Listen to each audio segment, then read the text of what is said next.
Kaya nga mga kapatid, ipinamamanhik ko sa inyo, alang-alang sa mga kahabagan ng Diyos, na inyong iharap ang inyong mga katawan na isang haing buhay, banal, na kaaya-aya sa Diyos, na siya ninyong katampatang paglilingkod espiritual. At huwag kayong magsiayon sa sanglibutang ito, kundi mag-iba kayo sa pamamagitan ng pagbabago ng inyong pag-iisip, upang mapatunayan ninyo kung alin ang mabuti at kaaya-aya at lubos na kalooban ng Diyos. Sapagkat sinasabi ko, sa pamamagitan ng biyaya na sa akin ay ibinigay sa bawat tao sa inyo, na huwag mag-isip sa kanyang sarili ng totoong matayog kaysa nararapat niyang isipin, kundi mag-isip na may kahinahunan ayon sa kasukatan ng pananampalataya na ibinahagi ng Diyos sa bawat isa.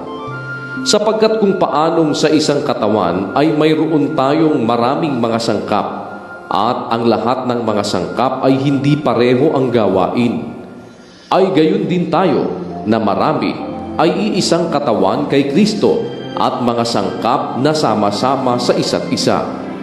At yamang may mga kaloob na nagkakaiba-iba ayon sa biyaya na ibinigay sa atin. Kung hula ay manganghula tayo ayon sa kasukatan ng ating pananampalataya. O kung ministeryo ay gamitin natin ang ating sarili sa ating ministeryo. O ang nagtuturo ay sa kanyang pagtuturo. O ang umaaral ay sa kanyang pag-aral. Ang namimigay ay magbigay na may magandang loob. Ang nagpupuno ay magsikap. Ang nagkakawang gawa ay magsaya. Ang pag-ibig ay maging walang pagpapaimbabaw. Kapuotan ninyo ang masama. Makisanib kayo sa mabuti. Sa pag-ibig sa mga kapatid ay mangagmahalan kayo. Sa kapurihan ay ipagpauna ng isa't isa ang iba. Huwag mga tamad sa pagsusumikap, maninga sa espiritu, mapaglingkod sa Panginoon. Mga galak sa pag-asa, magmatiisin sa kapighatian, magmatiyagain sa pananalangin, mapagdamay sa mga kailangan ng mga banal, maging mapagpatuloy. Pagpalain ninyo ang mga sa inyo'y nagsisiusig, pagpalain ninyo at huwag ninyong sumpain. Makigalak kayo sa nangagagalak, makiiyak kayo sa nagsisiiyak. Mangagkaisa kayo ng pag-iisip, huwag ninyong ilagak ang inyong pag-iisip sa mga bagay na kapalaluan, kundi makiayon kayo sa mga bagay na may kapakumbabaan. Huwag kayong mga pantas sa inyong sariling mga haka. Huwag kayong mangagbayad sa kanino man ng masama sa masama.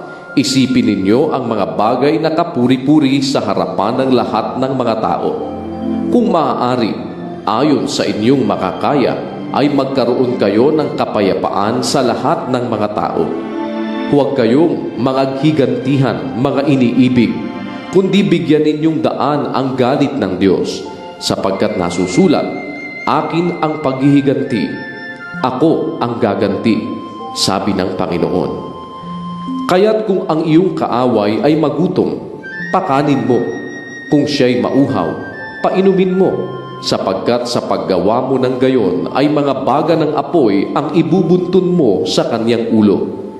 Huwag kang padaig sa masama, kundi bagkus daigin mo ng mabuti ang masama.